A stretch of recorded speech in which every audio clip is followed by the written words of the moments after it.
संक्रांत आली आहे आणि तिळवड्या करायच्यात, पण प्रमाण कळत नाही, गुळाचा पाक कसा करावं ते कळत नाही.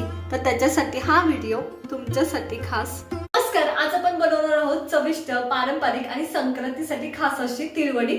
अगदी कमी साहित्यात पण चव मात्र अप्रतिम. तर चला सुरू करूया मग.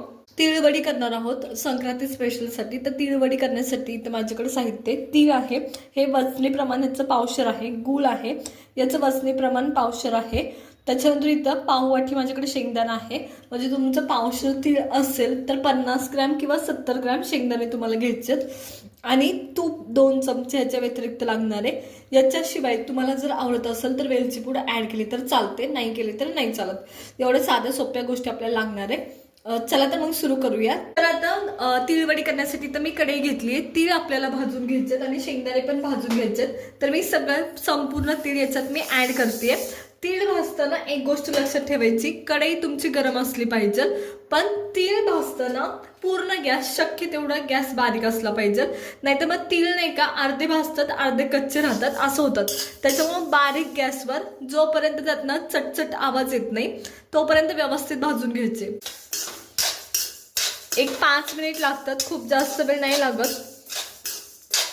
आता इथं तीळ हे आपले व्यवस्थित भाजलेत, मी तुम्हाला दाखवते. असतानाच आपले तीळ गावरान तीळ होते, पण तुम्ही जर पांढरे तीळ घेतले असतील तर त्याच्यावर तुम्हाला थोडे थोडे चट्टे दिसतील, जसे आता गावरान तीळ दिसत आहे तसं.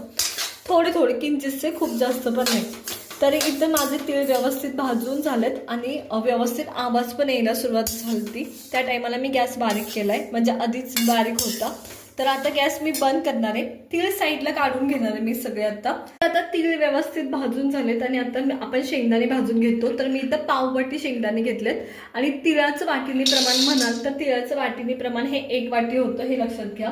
तर चला आता शेंगदाणे सुद्धा एकदम बारीक गॅसवर मी भाजून घेते. खूप जास्त मोठा गॅस करून अर्धे व्यवस्थित भाजले जात नाहीत शेंगदाणे, त्याच्यामुळं ते लक्षात घ्यायचंय.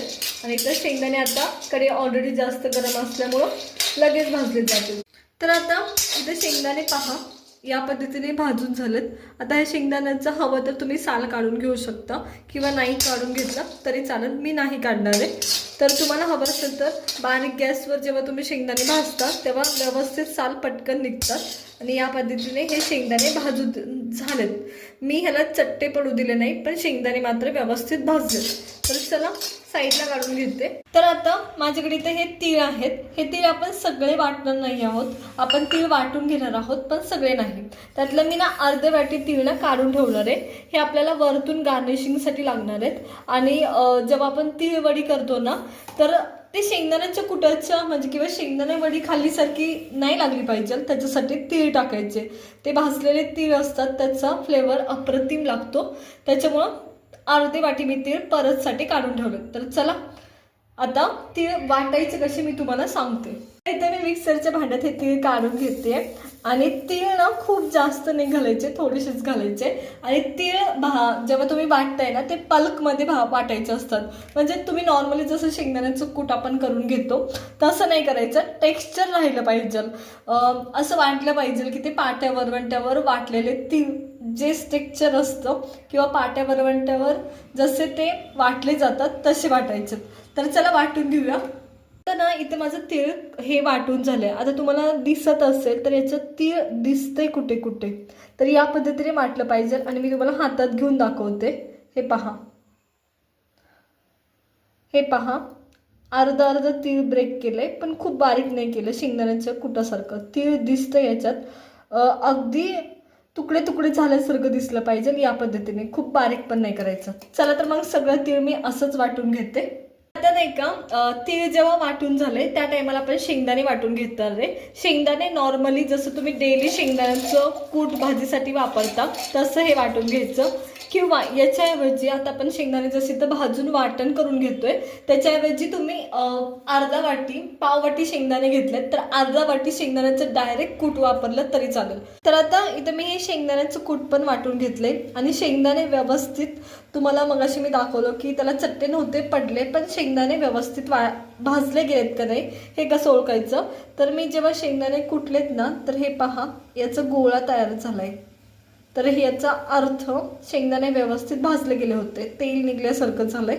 तर त्यामुळं जर तुम्ही बारीक गॅसवर शेंगदाणे भाजले तरी ते भाजले जातात, चट्टे नाही पडले तरी. तर इथे हे झालंय माझं. तर आता आपण वडी बनवायला सुरुवात करणार आहोत. तर चला करूया. इथे कढई घेतली आहे, त्याच्यात गूळ टाकते. जसं मी सांगितलं वजनीप्रमाणे याचं पावशरच आहे. आणि वाटीचं एक वाटी आपण जेव्हा तीळ घेतलं होतं तेव्हा 1 वाटी आपण गूळ घेतलाय. गूळ घेताना एक गोष्ट लक्षात घ्यायची की तो एकसंध असावा, अजिबात कमी जास्त नसावा. एकसंध असल्यामुळं व्यवस्थित मेल्ट होतो, कमी जास्त मेल्ट होत नाही. तर इथे मी गूळला मेल्ट करून घेतेय.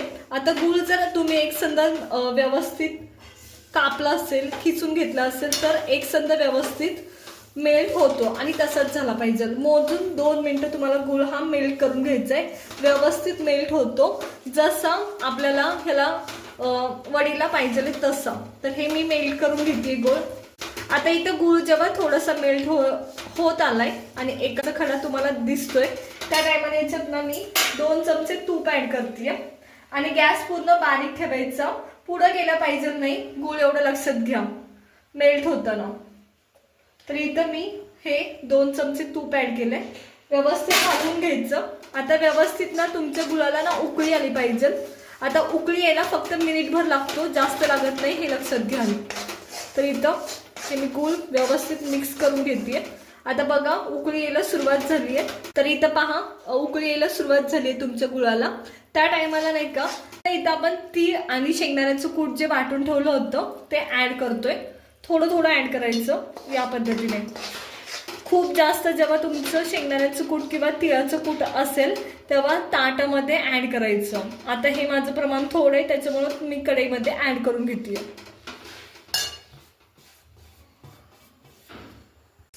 तर मी आता हे व्यवस्थित मिक्स करून घेतले आणि या पद्धतीने तुम्हाला टेक्स्चर पाहिजे.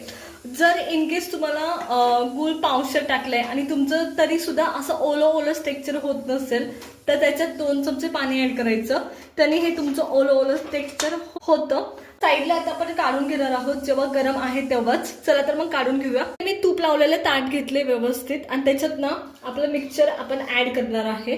तर थोडं थोडं सगळ्या साईडला टाकायचं म्हणजे पसरणं सोपं जातं. एकाच साईडला खूप सारं टाकून ठेवायचं नाही. आणि तीळ वडी ही शेंगदाण्याच्या वडीपेक्षा थोडीशी पातळ असते हे लक्षात घ्या. आणि तीळ पापडी ही अगदी चपातीसारखी पातळ असते हे लक्षात घ्या.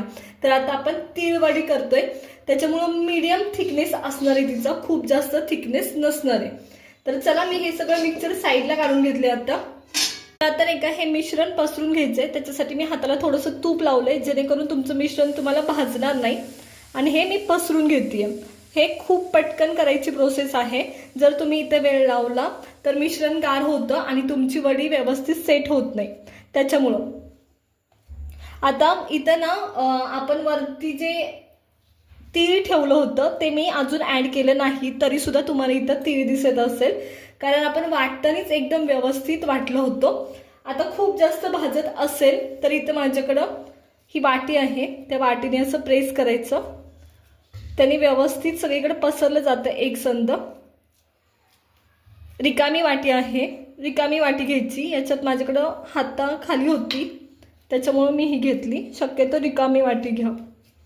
तर पहा व्यवस्थित पसरलं गेले या पद्धतीने. इथं तिळवडी मी व्यवस्थित पसरली आहे. जसं मी आधी सांगितलं होतं आपण साईडला तीळ ठेवलं होतं तर ते ऍड करते जेणेकरून ते चांगलं दिसावं आणि तिळवडी आहे असं कळावं. तर मी खूप सारे तीळ टाकले या पद्धतीने. आणि हे आता थंड व्हायची वाट बघायची. थोडंसं थंड झालं की आपण ह्याला एखादी 10 मिनिटं 15 मिनिटं थंड करून घेणार आहोत आणि त्याचे काप करून घेणार आहोत आणि परत एकदा थंड करायला ठेवणार आहोत. तर इथं मी बरंचसं तीळ आता ऍड केलं याच्यावरती या पद्धतीने. तर व्यवस्थित सेट झाली आहे. आता 15 मिनिटं वाट पाहूया. असंच नॉर्मल टेम्परेचरवर थंड होण्यासाठी ठेवायचं. आता आपण जे बॅटर मिक्सचर पसरलं होतं ते बरंचसं थंड झालंय आणि मी त्याला काही कट्स पण मारून घेतलेत की थंड कट करण्याइतपत थंड झाले का याच्यासाठी. तर मी हे असं तुम्हाला हव्या त्या आकारामध्ये तुम्ही कट करू शकता. तर मी इथं चौकोनी आकारामध्ये कट करून घेते या पद्धतीने. ना हे काप करून घेतलेत वड्यांचे पहा. जेव्हा थोडंसं थंड झालंय 10 मिनिटांनी. आणि आता नाही का तुम्हाला जर खूप घाई असेल तर सरळ फ्रीजमध्ये ठेवायचं. अर्धा तासात व्यवस्थित वडी सेट होते आणि मग तुम्ही वड्या काढू शकता. तर चला आता मी वाट पाहणार आहे पूर्णपणे थंड व्हायची, जेणेकरून आपल्याला ही वडी काढता आली पाहिजे. चला तर वाट पाहूया मग. नाही का या आपल्या वड्या करून झाल्यात आणि मी साईडला ठेवून जवळजवळ आता याला अर्धा तास झालेला आहे. मी फ्रीजमध्ये ठेवलं होतं अर्धा तासासाठी. जर तुमच्याकडे वेळ असेल तर रात्री करा आणि रात्रभर ठेवा, म्हणजे व्यवस्थित नॉर्मल टेम्परेचरला सुद्धा सेट होतात आणि सकाळी काढायच्या म्हणजे ते व्यवस्थित सेट झालेले असतात. तर आता आपण हे काढून पाहणार आहोत वड्या कशा झाल्यात. तर इथं मी ही आधी इकडची काढते. तर मी तुम्हाला हे पहा. तर मी आता आणखी एखादी काढते आणि तुम्हाला दाखवते कशा वड्या झाल्यात त्या. तर इथं मी काढल्यात ह्या आणि मी तुम्हाला त्याचं साईज दाखवते. पहा खूप जाड नाही आहे. तिळवडी ही खूप जाड नसते, तीळ पापडी सारखी पण नसते, हे पण लक्षात घ्या. आणि शेंगदाणी वडी सारखी पण नसते. तर एवढी साईज असली पाहिजे तुमच्या तिळवडीची. आणि हे पहा अप्रतिम झाली आहे. मी तुम्हाला तोडून सुद्धा दाखवते. अगदी मऊसूत आणि खूप सुंदर लागते. इथं मी या सगळ्या वड्या अशाच साईडला काढून घेणार आहे. तर चला सगळ्या वड्या मी अशाच काढून घेते आता एका साईडला या पद्धतीने. पहा इथं तयार आहे ही झटपट अशी आपली ही तिळवडी. तर पहा अप्रतिम झाली आहे. तर तुम्हाला मकर संक्रांतीसाठी एकदम साधी आणि सोपी रेसिपी आज आपण पाहिली आहे. तर नक्की ट्राय करा. आवडली असेल तर लाईक करा, शेअर करा आणि सबस्क्राईब करा.